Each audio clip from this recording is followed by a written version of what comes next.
ಎಂಥದೇ ಪರಿಸ್ಥಿತಿಯಲ್ಲಿಯೂ ಸಂಧ್ಯಾವಂದನವನ್ನು ಬಿಡುವಂತಿಲ್ಲ. ಮಹಾಭಾರತದ ಯುದ್ಧದ ಪ್ರಸಂಗದಲ್ಲಿಯೂ ಸಂಧ್ಯಾವಂದನ ಬಿಟ್ಟಿಲ್ಲ, ತಿಳ್ಕೊಳ್ಳಿ. ಏನೋ ಒಂದು ಸಣ್ಣ ಕಾರಣ ಸಿಕ್ಕರೆ ಸಾಕು ಸಂಧ್ಯಾವಂದನವನ್ನು ತಪ್ಪಿಸ್ತಾರೆ.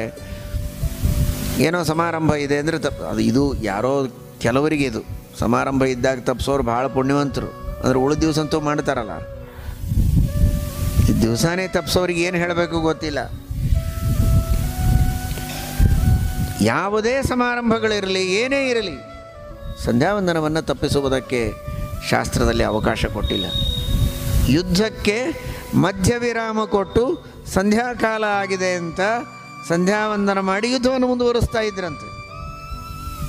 ಕೆಲವು ಸಂದರ್ಭದಲ್ಲಿ ನೀರೇ ಸಿಗದೇ ಇದ್ದರೆ ಉಸುಕಿನಿಂದ, ಮಣ್ಣಿನಿಂದ ಅರ್ಘ್ಯವನ್ನು ಕೊಟ್ಟು ಮತ್ತೆ ಯುದ್ಧವನ್ನು ಮುಂದುವರೆಸಿದ್ದಾರೆ ಮಹಾಭಾರತದ ಯುದ್ಧದ ಕಾಲದಲ್ಲಿ ಯೋಧರು. ಅರ್ಥ ಮಾಡಿಕೊಳ್ಳಿ. ಮನೆಯೊಳಗೊಂದು ಸ್ವಲ್ಪ ಏನೋ ಗಂಡ ಹೆಂಡತಿ ಮಧ್ಯದೊಳಗೆ ಒಂಚೂರು ಮಾತಿನ ಚಕಮಕಿ ಆದರೆ ಇವತ್ತು ಯಾಕೋ ತಲೆ ಸರಿ ಇಲ್ಲ ಅಂತ ಸಂಧ್ಯಾವಂದನ ಪೂಜೆ ಎಲ್ಲ ಚಕ್ರ ಹಾಕ್ತಾನೆ. ಶತ್ರುಗಳ ಜೊತೆಗೆ ಯುದ್ಧ ಮಾಡೋ ಮುಂದೆ ಸಂಧ್ಯಾವಂದನ ಬಿಟ್ಟಿಲ್ಲ. ನೀವು ಪ್ರೀತಿಯಿಂದ ಮಾಡೋ ಯುದ್ಧದೊಳಗೆ ಸಂಧ್ಯಾವಂದನ ಬಿಟ್ಟರೆ ಬಿಡೋದಕ್ಕೊಂದು ನೆಮ ಅಷ್ಟೇ.